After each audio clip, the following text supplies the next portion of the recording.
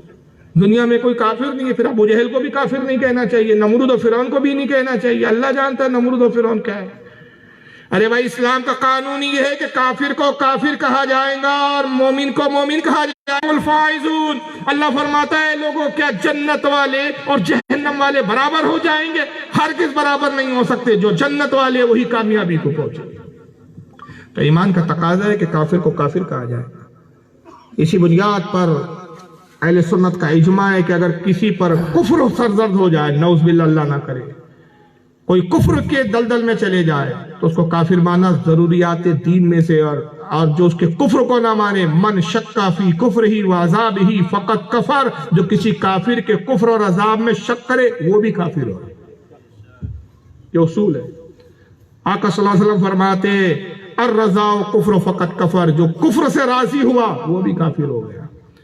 مگر یہاں الٹی نیا گنگا بہ رہی ہے۔ مولانا معراج ربانی، میں نے ابھی حدیث سے سنایا، حضور پیٹ پیچھے بھی دیکھتے ہیں، دلوں کے حالات بھی جانتے ہیں، رشی کو علم غیب کہا جاتا ہے، لیکن الٹا چور کوتوال کو ڈانٹے، یہ ہم پہ فتویٰ لگا رہے علم غیب مانو تو کافر۔ اللہ کے نبی کو غیب کا علم نہیں تھا، اللہ کے نبی کو غیب کا علم نہیں تھا، اور اگر کوئی کہتا ہے تو دنیا کا بدترین کذاب ہے، جھوٹا ہے، مشرک ہے وہ، مشرک ہے وہ۔ اللہ کے نبی مر گئے، قبر اللہ کے نبی بولو، اور جو یہ عقیدہ نہ رکھے وہ کافر ہے۔ یہ ہے الٹا چور کوتوال کو ڈانٹے۔ اللہ کے نبی کو غیب کا علم نہیں تھا، نبی پاک مر چکے ہیں، جو یہ مانے حضور کو علم غیب ہے وہ کافر ہے، مشرک ہے۔ یہ تو آپ کا فتویٰ ہے کہ قرآن و حدیث کا یہی فتویٰ ہے۔ آئیے میں ذرا ایک آیت کے ترجمے اور ایک آیت کی روشنی میں آپ کو بتاؤں۔ قرآن سے ہم فیصلہ لیں، اے قرآن تو بتا کہ نبی کا علم غیب ماننے والا کافر ہے یا نبی کے علم غیب کا انکار کرنے والا کافر ہے؟ تو ہم کو تفاسیر میں ملتا ہے، میں ابھی آگے حوالے دوں گا کہ یہ روایت کن کن کتابوں میں لکھی ہے۔ ہم کو تفاسیر میں ملتا ہے کہ غزوہ تبوک سے اللہ کے نبی لوٹ رہے ہیں، غزوہ تبوک ایک جنگ ہوئی، جنگ سے لوٹ رہے ہیں، ایک جگہ پڑاؤ ڈالا گیا، حضور آرام فرما رہے ہیں، پتہ چلا کہ رسول اللہ صلی اللہ علیہ وسلم کی اونٹنی گم ہو گئی، سرکار کی اونٹنی غائب ہو گئی، نظر نہیں آئی۔ صحابہ نے کہا یا رسول اللہ آپ کی اونٹنی گم ہو گئی، فرمایا تلاش کرو میری اونٹنی کو۔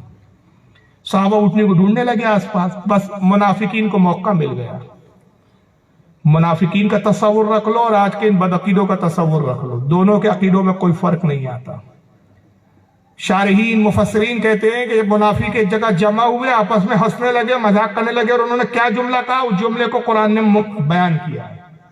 انہوں نے کہا، حدیث میں بیان کیا گیا، تفسیروں میں آیا، انہوں نے کہا وما یدری محمد بالغیب، محمد غیب کیا جانے، محمد کو غیب کی خبر نہیں۔ ایک طرف تو محمد آسمان کی باتیں کرتے ہیں، جنت کی باتیں بتاتے ہیں، اور اونٹنی کہاں گم ہو گئی ان کو اپنی اونٹنی کے بارے میں پتا نہیں۔